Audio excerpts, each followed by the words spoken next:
Halo, halo, apa kabar Anda semua? Assalamualaikum warahmatullahi wabarakatuh. Merdeka. Ya, mereka pagi, Iya, ya, Dirgahayu, iya. eh, Republik Indonesia. Iya. 78. Ya orang katanya sering salah. Dirgahayu itu nggak pakai, kalau Dirgahayu katanya nggak perlu pakai ke ya Mbak ya. Dirgahayu. Mhm. Ya. Iya, iya. Dirgahayu dan RI-nya di depan katanya gitu. Dirgahayu Republik Indonesia ke-78, bukan Dirgahayu ke-28 eh, Iya. Indonesia. Katanya iya ada yang mengingatkan. Katanya secara tata bahasa sih demikian ya. Oke, tapi saya kira Anda semua sekarang sebagian besar tentu masih melanjutkan ya pesta perayaan Hari Ulang Tahun Kemerdekaan Indonesia ke-78, begitu ya. Dan tentu saja memang kita patut syukuri kita memasuki tahun 78, meskipun bersama dengan itu tentu saja kita juga sambil melakukan semacam apa ya, semacam perenungan begitu ya, refleksi sampai di mana sebenarnya 78 tahun kemerdekaan ini, apakah kita itu betul-betul semakin menjauh dari kita betul-betul menjadi semakin merdeka, atau justru kelihatannya ada siklus kembali bahwa kita sebenarnya kembali akan dijajah gitu. Meskipun tentu jangan dibayangkan penjajahan itu seperti di masa lalu ya, di masa Betul. Mhm. VOC dan penjajahan dari Jepang Mhm. beda sekali. Sekarang penjajahannya ada penjajahan budaya, penjajahan ekonomi, dan macam-macam penjajahan sekarang itu bentuknya. Nah, tapi kita akan ngajak Anda untuk menyoroti berbagai pernik peristiwa yang saya kira Mhm. mungkin beberapa sejak kemarin itu tertutup Mhm. itu pidatonya Pak Jokowi, ya Ya. Mbak Agi. Karena kan Mhm. Pak, yang saya baca itu dan kemudian heboh di media sosial itu kan pidatonya Pak Jokowi yang menyatakan dia bukan Pak Lurah, yang dia tidak ngatur-ngatur soal siapa capres cawapres, dia disebut Mhm. orang bodoh, tolol dan bunga plomo, itu kan yang mendominasi pemberitaan media. Tapi benar Mhm. banyak Mhm. sekali pernik-pernik di belakang itu yang sebenarnya kalau Mhm. kita baca itu bisa Mhm. memberikan gambaran pada kita apa yang terjadi pada politik kita hari ini. Gitu ya Mbak Aki ya? Iya, betul sekali Mas Hensu. Jadi kemarin memang pada itu terakhir soalnya ya, kemarin itu apa pidato kenegaraan dan juga nota keuangan begitu kan. Eh, Pada tanggal 16 Agustus kan memang setiap tahun kalau di Indonesia seperti itu begitu ya, ritmenya begitu. Memang tahun depan masih sekali lagi begitu sebelum kemudian dilantik presiden yang baru, tapi pada saat Pak Jokowi menyampaikan itu nanti sudah terpilih presiden yang baru begitu kan. Hanya belum dilantik saja kalau tahun depan demikian. Karena kan Februari kita sudah Pilpres begitu. Dan kemudian juga hari ini itu perayaan hari ulang tahun kemerdekaan kita di Istana Merdeka begitu, itu juga akan Ini yang yang menjadi terakhir ini buat Pak terakhir Jokowi. kalinya, betul, terakhir kalinya di Jakarta sebagai ibu kota negara Tapi Indonesia kita perlu begitu. garis bawahi itu terakhir kali buat Pak Jokowi. Ya, Iya, betul. karena belum tentu presiden berikutnya itu akan melaksanakan ini di KN, itu saya kira masih tanda tanya gitu. Pak Jokowi pasti ini yang terakhir karena Pak Jokowi pasti akan Mhm. memilih di IKN. Tapi apakah presiden berikutnya juga akan melanjutkan HUT kemerdekaannya di IKN yang kita belum tahu kan gitu ya. Iya, iya betul sekali karena masih menjadi kontroversi juga walaupun itu sudah merupakan ditetapkan oleh undang-undang begitu ya, dan kemudian kita juga menantikan tahapan-tahapan dari pemindahan dari tentunya kalau ada upacara kan itu ada ASN, ada TNI, ada Polri, ada semua perangkatnya lah ya. Apakah secara tahapan itu juga akan terlaksana seperti yang terjadwal begitu, kita juga masih menantikan itu. Ya, ya, oke. Apa saja ini pernik-pernik yang menurut Mbak Agi menarik? Kita mulai dari sisi Pak Jokowi dulu, baru kemudian mungkin kita akan melihat sisi yang lain-lain ya Mbak Agi ya. Iya. Sebenarnya kalau saya lihat kemarin di luar soal kemarin orang menyebutnya curhat Pak Jokowi, mungkin kita nggak akan terlalu bahas detail itu. Mhm. Tapi ada satu yang kita mungkin fokus saja langsung ke soal soal pilpres ya, karena kemarin itu Pak Jokowi selain ngomongin soal Pak Lurah bukan capres cawapres, soal bodoh, tolol, Fir'aun, pelongo dan sebagainya, itu sebenarnya ini ada satu pesan yang disampaikan oleh Pak Jokowi yang saya kira ini sebenarnya kalau bisa ditafsirkan secara harfiah ya Mbak Agi ya, Mhm. Mhm. pukul Pak Pak Prabowo, padahal kita selama ini berhari-hari ngomongin bahwa Pak Jokowi itu sekarang sudah pasti akan lari ke Pak Prabowo, dukungannya sudah Mhm. berhadapan dengan Ibu Mhm. Megawati, begitulah ya gitu. Ya. Karena kemarin itu kan Pak Jokowi meskipun sambil ketawa-tawa dia menyampaikan bahwa sampai sekarang tuh foto-foto dia dia selalu dia menyatakan bahwa orang belum ada, siapa yang calon resmi belum ada kok, foto-foto dia itu sudah selalu dipasang di sudah seorang calon presiden, dan kata dia itu menyebar di seluruh Indonesia ya. bukan hanya di provinsi, kabupaten, tapi di desa-desa juga Pak Jokowi katanya kalau pergi kemana-mana ketemu soal itu. Dan orang kan tahu ini maksudnya tentu Pak Prabowo kan, itu yang foto yang paling masif kan Pak Prabowo. Kalau Ganjar nggak semasif Pak Prabowo kan, Mbak Agi ya. Dan orang bertanya, apa maksudnya kok Pak Jokowi menyampaikan hal itu dalam sebuah forum resmi, atau dia mau membantah bahwa sekarang dia sudah menyampaikan sudah membulatkan dukungannya kepada Pak Prabowo begitu, atau seperti kalau ini kan ada juga yang lagi viral pernyataan dari siapa ini, dari Roma Hurmuzi, ketua MPP Partai Persatuan Pembangunan, yang menyatakan bahwa kalau memahami Pak Jokowi ini orang yang lihai secara politik, karena dia itu dia seorang sutradara, penulis skenario dan aktor. Tapi dalam kasus ini, dalam kasus Pak Prabowo ini, sinyalnya katanya dia ini Pak Jokowi itu orang yang kalau dia memberi sen kanan, dia bisa aja beloknya ke kiri kan gitu. Apakah ini bagian dari itu, bahwa dia memberikan sen selama ini mendukung Pak Prabowo, dan tiba-tiba sekarang ternyata dia balik lagi ke Ganjar? Itu kan jadi spekulasi, Pak, yang pidatonya Pak Jokowi kemarin. Iya, betul sekali. Jadi menurut, kalau menyambung soal Romi tadi ya, selain dia mengatakan soal 3 ciri khas gitu permainan politik dari Pak Jokowi, nanti kita bahas begitu. Dia juga menyampaikan bahwa Pak Jokowi dan Pak SBY ini sebenarnya sama gitu polanya, yaitu sama-sama jaga jarak kepada para capres. Di masa Pak SBY juga Pak SBY melakukan itu. Hanya ada bedanya, yaitu Pak SBY menjaga jarak jauh dengan para capres, sementara Pak Jokowi menjaga jarak dekat dengan para capres. Ya beda banget sebenarnya kan ini ya. Ini memang Romi ada-ada saja, tapi Romi ini memang apa ya, suka buka-bukaan. Dia suka Ya mirip membuka kan, yang di kita udah pernah dalam. bahas, mirip kayak dengan Caimin gitu ya ini. Ada Betul, iya, iya. lugu-lugunya gitu. Dan kan tadi itu kan kata dia ada 3 kelihayan dari Pak Jokowi tadi itu ya, soal jadi sutradara, jadi aktor, jadi produser, bahkan jadi editor. Kan yang dan bahkan yang saya kira itu nasibnya juga menimpa P3 itu, yang tadi itu katanya mainnya itu sering di pojok-pojok, di pinggir jurang begitu. Jadi kalau Iya. salah kita masuk ke jurang. Nah, apakah ini merupakan introspeksi bahwa sebenarnya P3 ini sekarang tiba-tiba di jurang karena masuk bersama dengan PDIP, sementara partai lainnya yang mendukung, yang disebut jadi koalisi besar Pak Jokowi itu bersama Pak Prabowo. Nah, ini kan juga menarik juga. Iya, Nah, iya.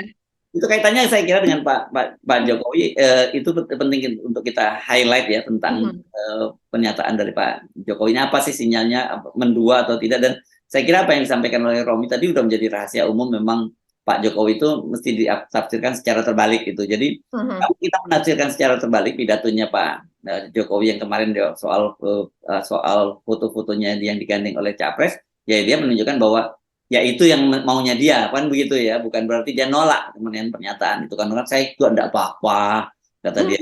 Jadi kan itu yang saya kira bisa tafsirkan begitu. Di luar itu saya sih tertarik untuk melihat sinyal-sinyal politik bahkan yang terjadi sepanjang acara kemarin itu, sepanjang acara sidang tahunan MPR yang di komplek parlemen itu, karena banyak sekali peristiwa-peristiwa yang mungkin secara di layar kamera tidak tertangkap, tapi wartawan media itu mendeskripsikannya dengan bagus gitu. Tapi ada juga beberapa momen yang ketangkap di kamera itu, coach and camera gitu ya. Iya, jadi beberapa sinyal-sinyal tersebut kita melihat apa yang terjadi di sana begitu ya. Misalnya ketika Pak Jokowi mengatakan soal jalan tol infrastruktur itu tidak bisa dimakan. Iya, memang tidak bisa dimakan. Dia mengatakan demikian, dan kemudian melihat arah lirikan dari Pak Jokowi, yaitu ke arah para mantan begitu, mantan presiden, mantan wakil presiden begitu kan, dan kemudian di situ diantaranya ada Pak Yusuf Kala begitu. Jadi kan memang belum lama ini Pak Yusuf Kala juga memang mengatakan demikian, bahwa soal pembangunan SDM, soal pendidikan dan sebagainya seharusnya menjadi prioritas, dan jangan hanya infrastruktur jalan tol terus-terusan di masa Pak Jokowi begitu kan. Dan Pak Yusuf Kala mengatakan bahwa itu kan tidak bisa dimakan infrastruktur, sementara rakyat itu butuh makan. Nah, saya rasa itu juga merupakan salah satu jawaban gitu kan, yang secara langsung disampaikan kepada orang yang pernah mengatakan hal tersebut soal infrastruktur tidak bisa dimakan. Begitu juga dengan mungkin Mas Hersu bisa membaca ini apa ya maksudnya dari ketika Ibu Mega begitu baru datang begitu ke gedung DPR MPR, dan kemudian dari video yang kita bisa lihat itu ada Pak Menteri PUPR, Pak Basuki Hadi Mulyono, begitu dia datang begitu setengah berlari dan kemudian mencium tangan Ibu Mega, menunduk begitu ya, sambil mencium tangan begitu, dan kemudian berjalan di sebelah Bu Mega, dan kemudian diikuti tidak lama kemudian datanglah Pak Firly Bahuri, yaitu Ketua KPK. Dia juga bersalaman tapi tidak mencium tangan, dan kemudian seperti dihentikan oleh Ibu Mega, sehingga rombongan yang tadinya berjalan itu, Mas Hersu, di situ ada Ahmad Basarah, ada Eriko Sutarduga, para petinggi dari PDIP yang ikut berjalan bersama rombongan bersama Ibu Mega, dan kemudian berhenti, dan beberapa saat Ibu Mega sebenarnya agak lama juga dia membenarkan dasi dari Pak Firly Bahuri begitu. Membenahi Namun ya, membenahi ya, membenahi begitu, merapikan lah ya, tapi dan kan itu kemudian momen itu ditangkap oleh banyak kamera dan kemudian menjadi salah satu highlight yang diberitakan oleh media-media nasional begitu, karena dalam hal ini tentu saja orang melihat bagaimana hubungan antara KPK dengan PDIP dalam hal ini, yaitu kader PDIP yang berkasus di KPK. Nah, Mas Hersu, ini menarik loh, gimana Mas Hersu melihat hal itu? ya, dan saya kira ini kalau Anda menyinggung soal itu kan perkembangan terbaru kemarin yang paling menarik adalah Mhm, ketika Kepala Divisi Hubungan Internasional, kalau dulu Interpol mhm, ya mhm, sebetulnya ya, Mabes Polri, yakni Irjen Pol Krisnamurti datang mhm. ke KPK dan kemudian Ya. menyampaikan data, semacam data kepada KPK yang menyebut bahwa Harun Masiku, ini kader Mhm. PDIP yang buron itu sebenarnya masih ada di Indonesia, dan Mhm. ini kan menjadi bola panas ya, apa yang disampaikan oleh Irjen Krisnamurti itu, karena selama ini banyak suara-suara, bahkan itu muncul dari mantan penyidik KPK sendiri yang menyebut bahwa ya nggak serius KPK itu menangkap Harun Masiku begitu ya, dan artinya Mhm. Harun Masiku itu dilindungi oleh oleh KPK begitu. Kenapa? Karena kemarin misalnya KPK menyatakan bahwa oh dia ada di luar negeri, yang katanya dia jadi marbot di negara tetangga, Di Malaysia, ya. Malaysia juga di Kamboja begitu. Tapi masa Betul. kalau nggak jadi marbot jadi di gereja gitu. Saya nggak tahu Harun Masiku itu agamanya apa ya. Saya kalau kalau seingat saya kayaknya saya nggak tahu, namanya sih nama Muslim, tapi seingat Mhm. saya dia orang Toraja ya atau apa gitu. Saya nggak tahu persis ini. Tapi Mhm. disebut jadi marbot gitu. Tapi kata KPK kemudian ketika dikirim tim ke sana nggak ketemu gitu ya. Mhm. Dan ketika kemudian muncul berita dari Polri ini kan KPK terkesan terpojok gitu ya, semakin menegaskan bahwa KPK nggak serius nih ngurus Harun Masiku. Dan pertanyaannya kenapa kok polisi memberi pressure semacam itu kepada KPK? Kan orang juga Mhm. menafsirkan apakah ini ada kaitannya dengan rivalitas antara Ibu Megawati dengan Pak Jokowi, kan gitu, karena bagaimanapun juga kan ya, Kapolri tentu itu diidentifikasi sebagai orang dekat dari Pak Jokowi, karena Pak Jokowi, karena Pak Listio Sigit ini kan pernah jadi ajudan dari Pak Jokowi, kan kira-kira gitu orang Mhm. menafsirkannya gitu. Dan kemudian KPK membantah, oh enggak betul, itu data lama, dia memang memang sempat masuk ke Indonesia tapi kemudian dia pergi lagi, keluar lagi ke Indonesia. Jadi ya ini jelas sinyal-sinyal politik Mbak, kalau kemudian Mhm. Ibu Megawati ini kan apa ya, kan saya kira jarang ya, atau tolong saya dikoreksi, kalau memberikan sepenuhnya perhatian semacam itu kepada seseorang gitu, apalagi orang ini adalah ketua KPK, ini wajar kalau kemudian media memberikan semacam perhatian khusus terhadap peristiwa itu, dan mereka akan melihat bahwa itu bukan hanya peristiwa human biasa, bukan hubungan biasa, tapi Mhm. ada sinyal-sinyal politik di situ gitu Mbak Agi.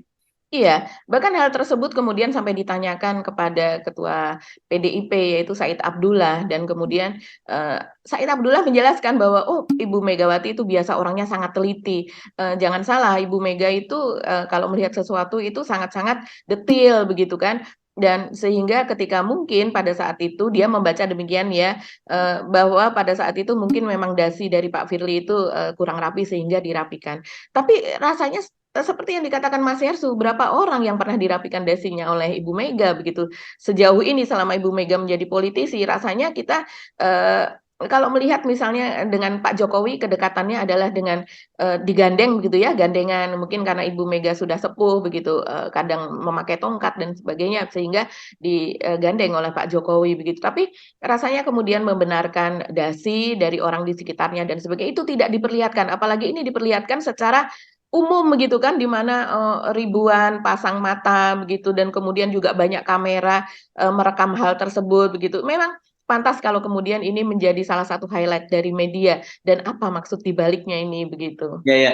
Dan biasanya ini akan jadi perbincangan panjang ya, apa yang dilakukan oleh Ibu Megawati dalam momen semacam ini. Kan kita ingat ketika Ibu Megawati menolak bersalaman Pak Surya Paloh dengan Betul. Sari Murti beberapa waktu yang lalu ya, itu kan juga Mhm. terus jadi pembicaraan dan itu simbol-simbol politik yang menunjukkan. Jadi Ibu Megawati memang kalau nggak suka ya bisa menunjukkan semacam itu, kalau Ya. suka menunjukkan hal sebaliknya. Jadi ya tidak salah kalau kemudian media meng-highlight peristiwa itu secara khusus gitu ya, menotis peristiwa itu secara khusus bagaimana momen itu terjadi kan gitu ya Mbak ya. Kan tadi ada juga bingung soal Pak Pak Pak Basuki ya. Pak Basuki ini kalau kita lihat ini kan kelihatannya salah satu menteri andalan dari Pak Jokowi juga dalam berbagai proyek infrastruktur kan begitu ya. Betul. Dalam setiap kali peresmian infrastruktur ya karena Pak Basuki yang punya gawe selalu mendampingi Pak Jokowi kan begitu ya. Mhm, mhm. Iya, dan begitu banyak, apa, masalah di ya karena memang banyak sekali dana yang terserap ke situ ya, Mas Hesu, Ya, dan kemudian juga ini berkaitan dengan para BUMN karya yang juga ada di bawah Kementerian BUMN, tapi juga dia bekerja untuk, Kementerian PUPR begitu. Ini kan saling berkesinambungan, berkoordinasi kedua kedua kementerian ini. Dan kemudian juga banyak sekali, kalau kita lihat begitu ya, suara-suara sumbang, apabila nanti pemerintahan Jokowi ini berakhir, maka ada beberapa kementerian itu yang akan, ya akan memiliki banyak masalah begitu, akan memiliki banyak PR karena sehubungan dengan pekerjaan yang lalu yang sudah dikerjakan saat ini. Dan seperti kita ketahui juga di bawah PUPR itu banyak misalnya proyek-proyek misalnya ya yang dikerjakan walaupun itu adalah tugas negara begitu, bisa dikatakan instruksi dari Pak Jokowi, tapi kemudian orang banyak mempertanyakan apabila ada proyek begitu Mas Herssu yang bisa dikatakan mangkrak setelah dikerjakan, proyek yang kemudian hampir tidak digunakan dan kemudian merugi padahal investasinya itu sudah triliunan dan sebagainya begitu. Proyek-proyek semacam ini tidak hanya satu saja, tapi ada beberapa dan kemudian ini seringkali diperbincangkan menjadi diskusi, bahkan menjadi liputan khusus oleh teman-teman media begitu. Jadi kalau melihat apa yang dilakukan oleh Pak Menteri PUPR, kita tidak tahu hubungannya dengan Ibu Mega itu sejauh apa, sedekat apa, tapi melihat dia berlari menghampiri Ibu Mega dan kemudian mencium tangan seperti tampak akrab sekali memang begitu ya. Itu seperti, kalau di media sosial itu memperbincangkannya mencari pijakan gitu ya, sesudah Pak Jokowi sudah tidak memerintah, kita tidak tahu siapa yang akan menang, apakah dari koalisi Pak Ganjar, dari koalisi Anies, ataukah dari, koalisi dari Pak Prabowo begitu kan. Nah ini, ya harus baik kepada semuanya karena toh Pak Basuki ini bukan politisi begitu, dia tidak masuk ke dalam partai-partai begitu. Jadi, ya seperti yang dikatakan oleh banyak pengamat ini orang menjelang bukan menjelang, bahkan sekarang sudah tahun politik, tahun depan yang sangat-sangat menjadi tahun politik, ini semua orang mencari pijakan, mencari pegangan gitu. ini memang semua simbol politik ya yang bisa di kita lihat dari gesturnya dan sebagainya gitu ya. Dan juga termasuk yang juga disoroti media itu adalah posisi Pak Surya Paloh ya yang seolah-olah kok terasing gitu, teraliniasi dalam situasi semacam itu ya. Kemarin itu ketangkap juga oleh media kan Mbak Agi. Iya betul Mas Herssu dan, Pak Suryo Paloh itu terlihat lebih, tidak banyak berbicara begitu, terlihat di situ dia diam saja dengan, kan dia duduk di deretan para tokoh, para politisi, ketua umum partai dan sebagainya begitu ya, dan dia terlihat, diam di situ bahkan ada salah satu jarinya yang kemudian menempel di mulut begitu. Kalau media menarasikannya gigit jari begitu, tapi saya tidak tahu apakah itu betul digigit atau tidak. Tapi yang jelas, yang ditangkap, yang tersiar banyak begitu video ketika Pak Yusuf Kalla begitu melewati di depannya Pak Suryo Paloh dan kemudian, Pak Yusuf Kalla itu bersalaman dengan banyak tokoh di situ, kan di situ ada, Agung Laksono apa dan pokoknya para tokoh politisi begitu dan kemudian, dia melewati Pak Surya Paloh karena tampak Pak Surya Paloh tidak begitu ngeh bahwa ada, Ya Pak seolah pikirannya Yusuf tidak di Kalla. tempat itu gitu ya, pikiran Pak Iya, Yusuf. sepertinya tidak berada di situ, pikirannya. Dan kemudian ketika sudah lewat, rupanya dipanggil oleh Pak Surya Paloh, baru menyadari ada Pak Yusuf Kalla lewat, kemudian dipanggil,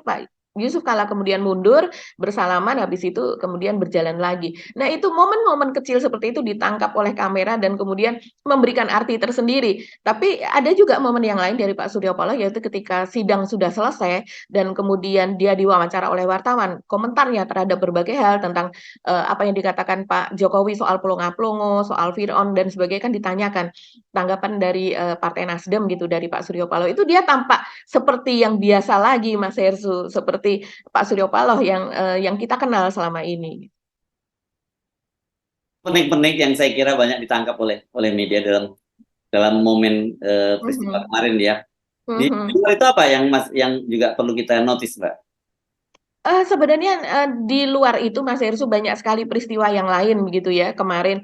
Jadi ini apa walaupun kemarin itu ada pidato dari Pak Jokowi dan kemudian media juga mengelaborasi itu begitu, tapi ternyata masih banyak sekali yang lain. Jadi seperti misalnya Pak Prabowo kemarin dilaporkan ya, dilaporkan oleh Ganjarian begitu kan, karena dia memakai tempat perumusan naskah proklamasi ketika PAN dan Golkar gitu mendeklarasikan dukungan kepada Pak Prabowo, rupanya itu memang tempat itu memang Pak Prabowo yang memilih gitu. Jadi katanya dia mencari beberapa tempat yang lain dan kemudian akhirnya museum tersebutlah yang dipilih karena dianggap memiliki nilai sejarah yang tinggi begitu. Dan ini dilaporkan karena dianggap dia berpolitik di tempat museum yang seharusnya netral.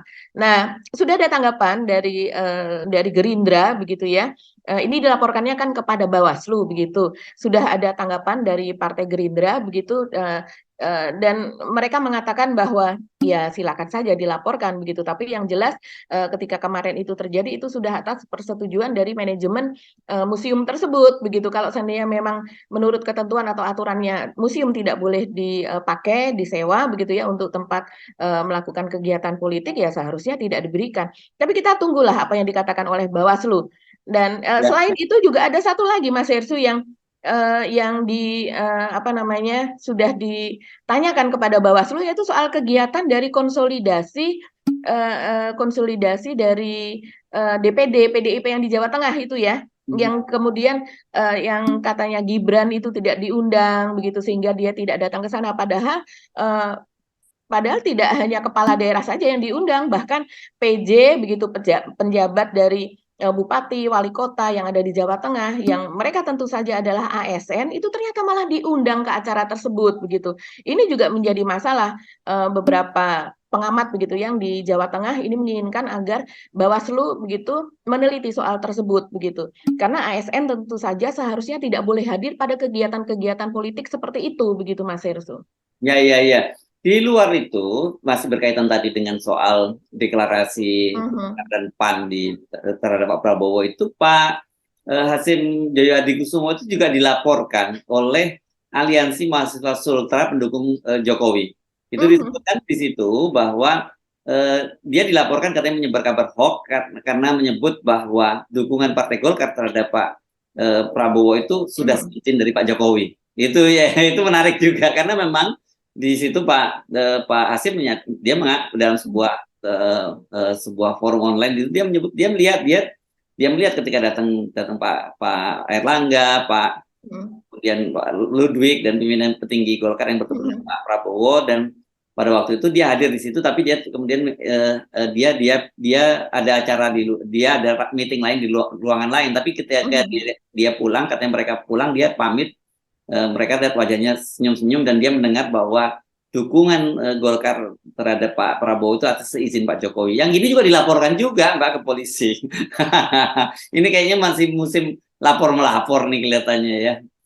Iya, ini sepertinya memang apa ya dukungan dari Golkar dan PAN itu menyakiti betul begitu Mas Ya, ya, Ersu, ya. menyakiti betul PDIP dan juga terutama ini para buzzer dari Ganjar begitu ya, karena mereka sangat-sangat berharap bahwa PAN dan Golkar ini merapat ke PDIP begitu. Walaupun para buzzer ini tidak akrab dengan para petinggi PDIP gitu. Mereka seperti berjalan sendiri-sendiri. Buzzer yang melekat kepada sebelumnya kan mereka melekat kepada Pak Jokowi. Kemudian mereka mengalihkan dukungan kepada Ganjar begitu. Dan sekarang ketika berjalan seperti ini mereka pun tidak memuja-muja PDIP begitu ya. Tapi mereka adalah dukungan kepada Ganjar. Nah, tentunya dua partai ini yang kemudian beralih kepada Pak Prabowo ini akan menggerus suara yang tadinya diharapkan akan melekat kepada Ganjar begitu. Dan kalau kita melihat Mas Hersu dari dari postingan-postingan yang dinarasikan begitu ya oleh para pendukung Ganjar, ini mereka seperti dikeroyok begitu ya. Sebelumnya kan dari PDIP itu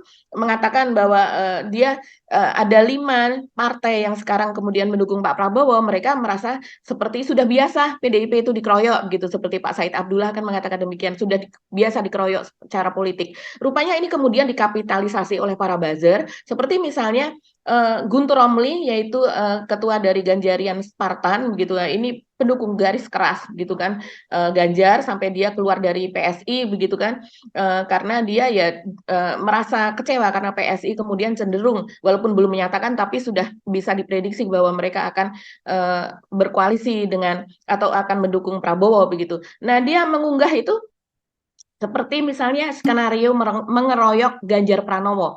Dia sebut begitu dan kemudian ada narasinya di situ yaitu berupa YouTube, unggahan dari YouTube dan di situ dia berbicara banyak bagaimana skenario mengeroyok Ganjar Pranowo tersebut karena Ganjar berpotensi untuk menang menurut dia. Begitu juga John Sitorus, kita ingat Mas Hersu ini adalah salah satu buzzer die hard gitu dari Ganjar yang ini sebelumnya itu banyak menggebuki Anies kalau saya lihat bahkan membuat narasi-narasi fitnah terhadap Anies gitu ya tapi saat ini dia merasa dikeroyok juga jadi memang ini mereka merasa teraniaya dan bermain play victim Playing seperti victim misalnya atau dan baku bunuh gitu ya antara para buzzer ini ya. iya, betul sekali. Jadi karena mereka sudah terpecah-pecah begitu kan. Seperti John Sitorus ini dia mengatakan Ganjar belum mulai tapi sudah dikeroyok begitu. Dengan gambar Ganjar dipukuli oleh banyak tangan dan kemudian dia berdarah, mukanya bonyok begitu kan. Dan kemudian padahal Ganjar bukan siapa-siapa, bukan ketua partai, bukan jenderal, bukan pula pimpinan koalisi. Kekuatan Ganjar ada pada rakyat. Karena demokrasi sesungguhnya ditentukan oleh rakyat bukan elit. Terus maju bersama Ganjar. Ini narasinya sebenarnya narasi yang aneh gitu ya. Karena Ganjar belum mulai tapi sudah dikeroyok. Padahal kita tahu Ganjar sudah memulai Ganjar ini paling kapan. awal ya. Ya ini yang startnya paling awal bagi-bagi sembako di seluruh daerah itu masih sejak awal ketika masih bersama Pak Jokowi gitu ya.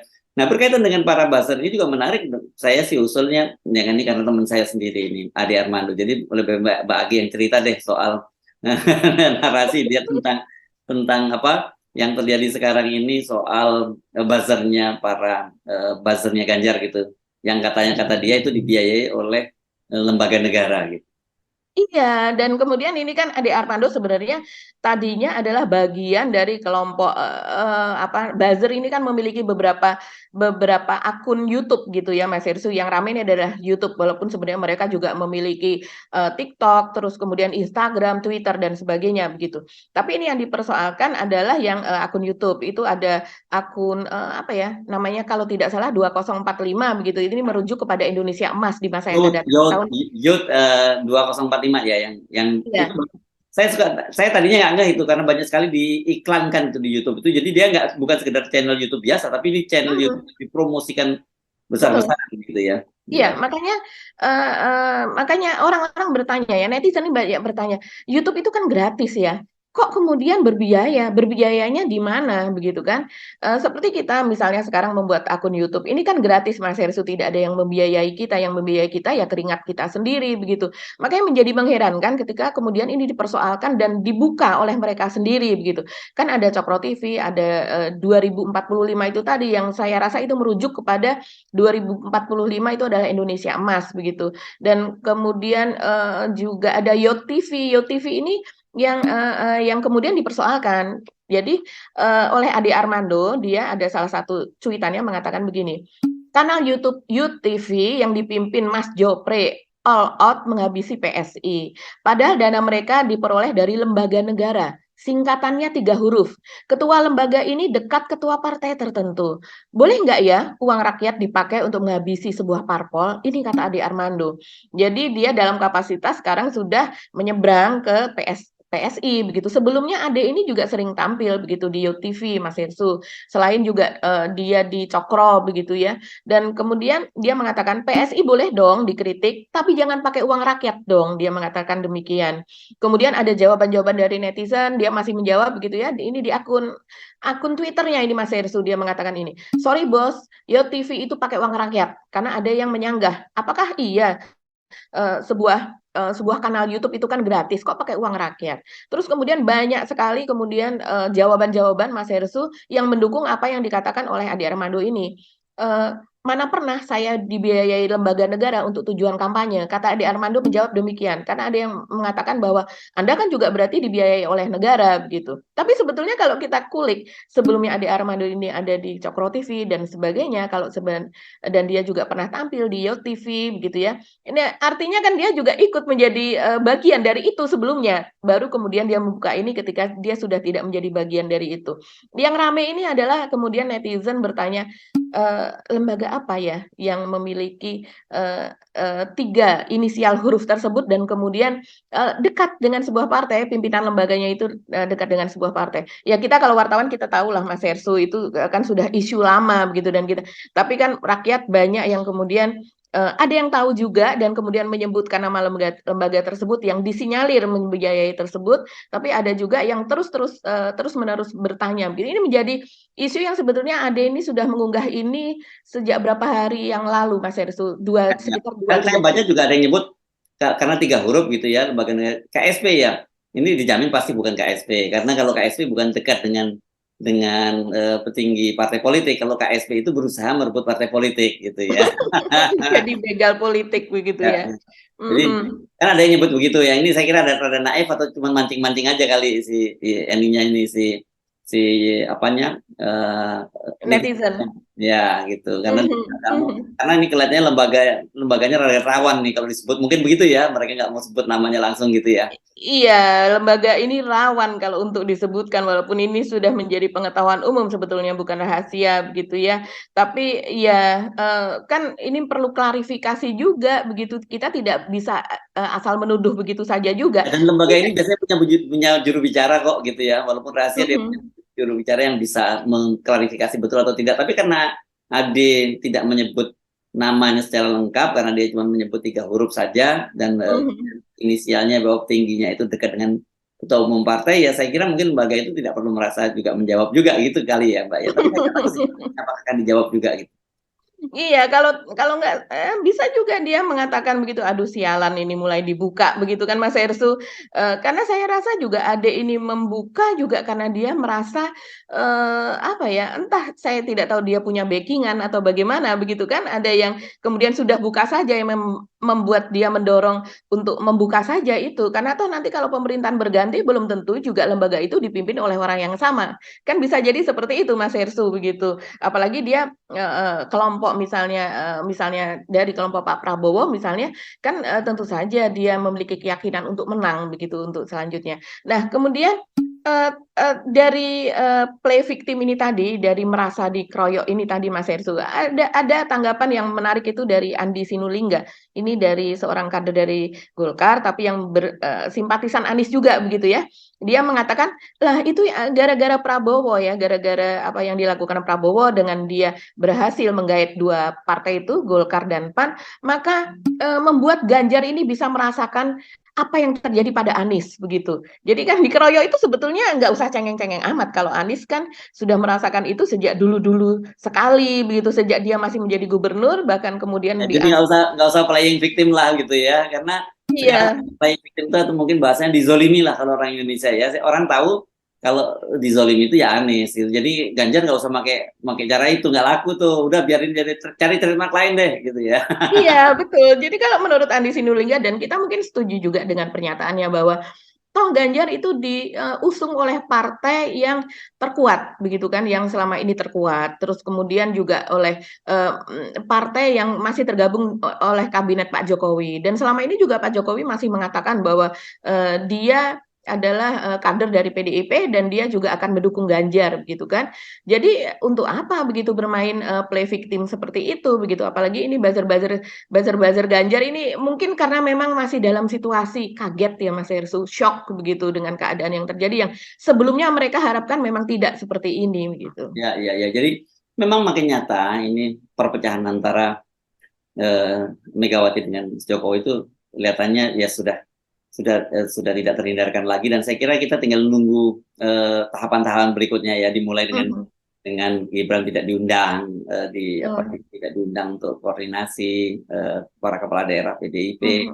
Saya kira nanti tahap berikutnya ketika sebelum ngomong ke situ, dan kemudian Hasto sudah menyatakan menolak untuk judicial review usia 30-40 tahun jadi calon wakil presiden, kan sebenarnya tanda-tandanya makin jelas begitu ya. Saya kira ini tinggal kita nunggu kapan misalnya ada langkah drastis dari PDIP gitu ya, yang harusnya mestinya itu dilakukan oleh PDIP. Jelaskan saja bahwa posisinya mereka sudah berusaha jalan dengan Pak Jokowi, misalnya Pak Jokowi tidak lagi diakui sebagai kader PDIP gitu. Ya mungkin kalau presiden nggak mungkin dipecat gitu ya.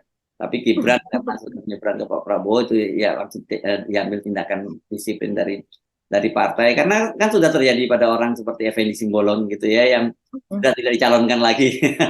Ada kendati menurut pengakuan Effendi Simbolon dia menyatakan bukan dia tidak dicalonkan lagi, dia tidak mencalonkan lagi. Tapi kalau versi yang menggantinya kan Ferdinand Hutahayan, itu kan Effendi Simbolon tidak dicalonkan oleh PDIP dan digantikan oleh dia sebagai calon yang sebagai dapilnya yang sama gitu ya Mbak ya.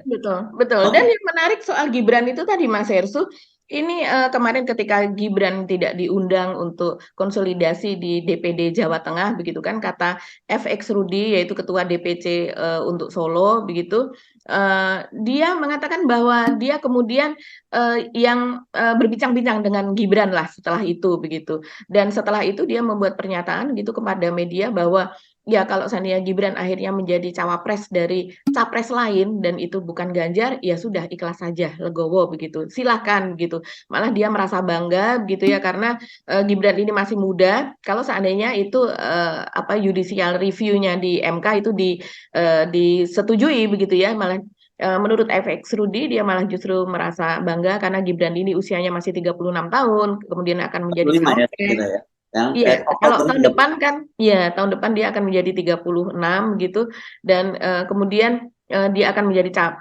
cawapres karena Pak Jokowi sendiri masih berusia 44 tahun ketika itu menjadi wali kota. Jadi tentu itu sebuah pencapaian menurut FX Rudi, 44 tahun dan kemudian sudah langsung melompat menjadi cawapres. Jadi kalau melihat ini kan FX Rudi ini adalah teman dekat dari Ibu Mega yang ikut bersama Ibu Mega dari PDI ke PDIP begitu. Pendukung keras Ganjar Pranowo Mbak, dia sampai berhadapan dan bahkan dihukum oleh PDIP karena PDIP karena dia membela Ganjar. Tapi kan sebenarnya kalimatnya bersayap karena dia mengingatkan hati-hati jangan sampai Gibran mengalami tragedi seperti yang terjadi pada AHY gitu ya. Pada AHY. Karena dia dirumuskan lah begitu dia menjadi calon wakil presiden itu gitu. Saya kira itu Mbak Agi ya perbincangan kita kali ini Mbak Agi.